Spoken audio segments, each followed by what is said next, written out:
Assalamualaikum warahmatullahi wabarakatuh. Nama saya Indra Zuljalali Walikram dari kelas PBIC. Dalam video kali ini, berdasarkan tugas final yang diberikan pada mata kuliah teknologi pembelajaran, saya diarahkan untuk memberikan penjelasan pengertian tentang teknologi, kemudian pembelajaran, lalu teknologi pembelajaran serta plus minus dari teknologi pembelajaran, kemudian kendala-kendala yang dialami oleh peserta didik serta tenaga pendidik dalam menerapkan teknologi pembelajaran, dan yang terakhir itu apa solusi saya terhadap kendala-kendala tersebut. Baiklah, tanpa membuang-buang waktu, saya akan mulai pada pengertian teknologi.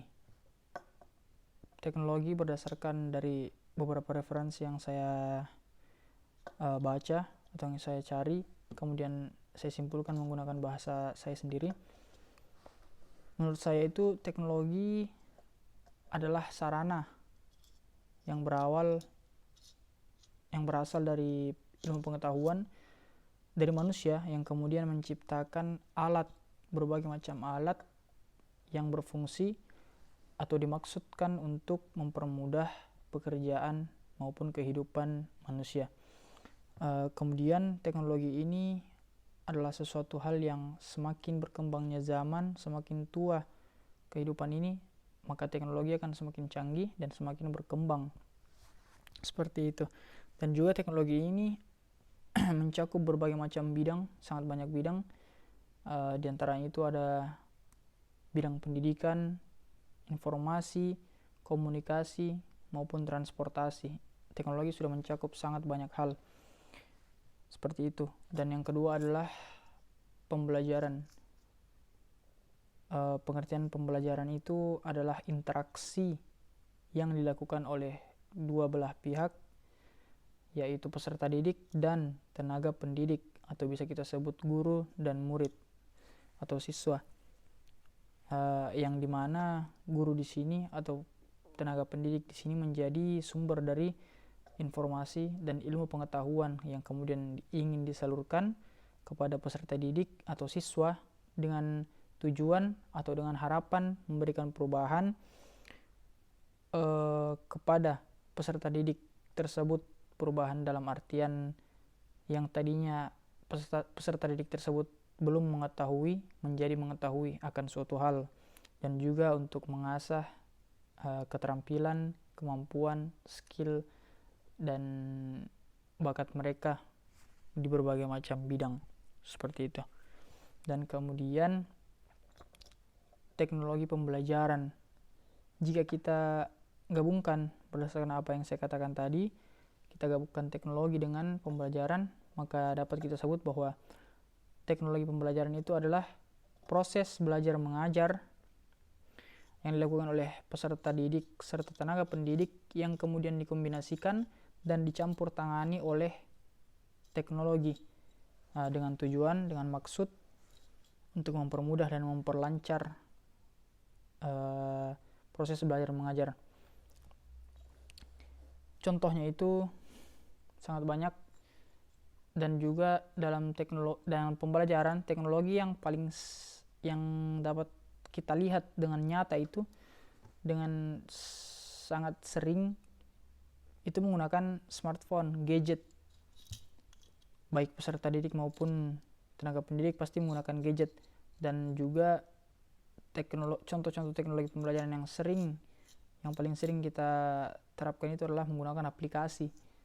Sesuai juga dengan apa yang kita pelajari pada mata kuliah ini, teknologi pembelajaran, kita menggunakan banyak aplikasi. Contohnya Mendeley, Microsoft, kemudian KineMaster, itu salah satu contoh aplikasinya. Dan juga YouTube,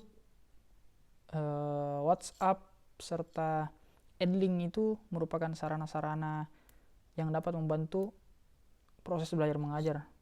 Sebagaimana YouTube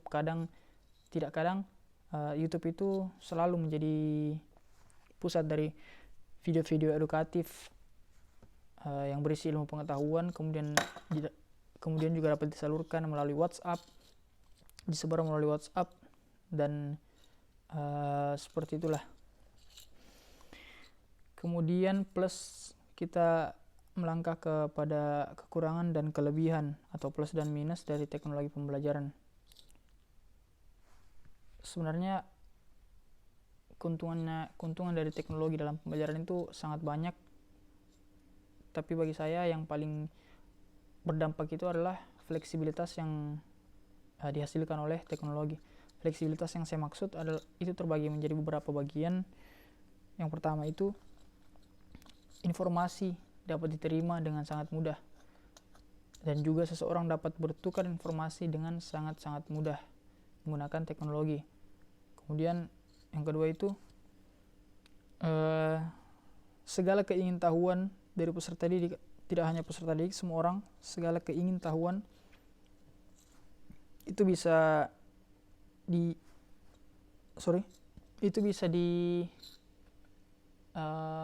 didapat jawabannya melalui teknologi, atau lebih tepatnya kita dapat mencari jawabannya dengan adanya Google. Itu salah satu keuntungan juga.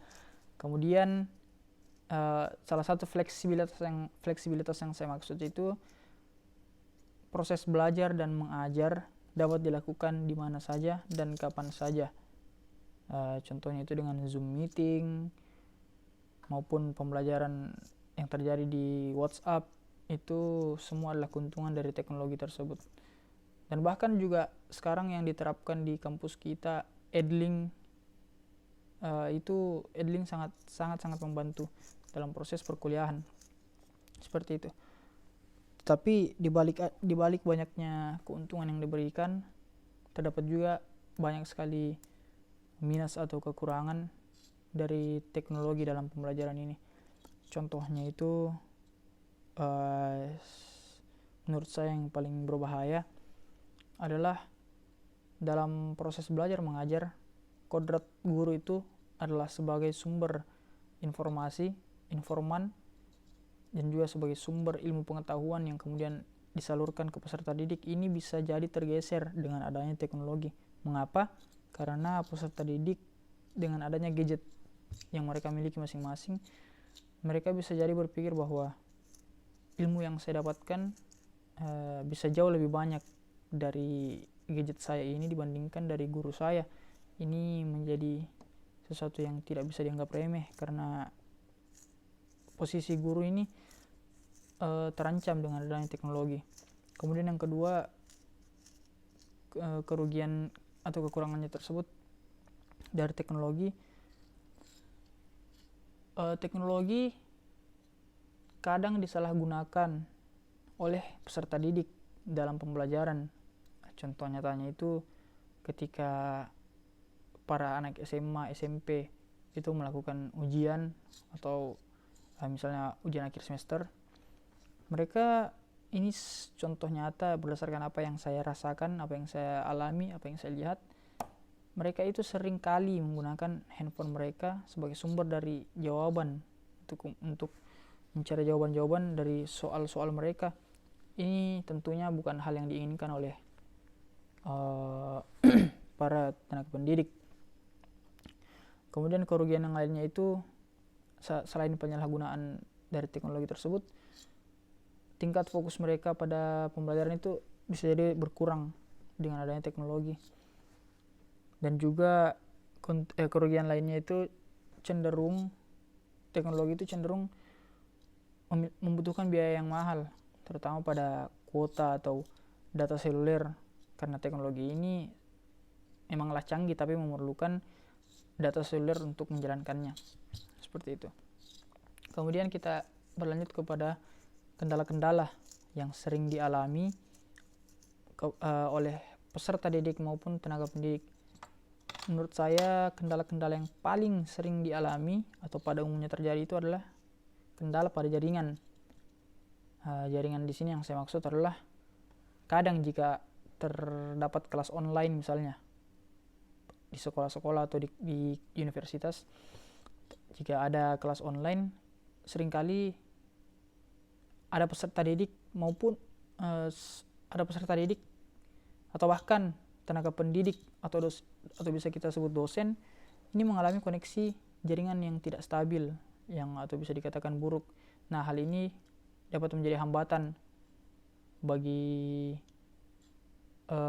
salah satu belah pihak untuk melakukan proses belajar mengajar atau ikut serta dalam PBM tersebut. Ini adalah kendala yang sangat sering kita alami, bahkan saya juga sering alami. Kemudian untuk solusi, bagi saya solusi yang dapat saya tawarkan adalah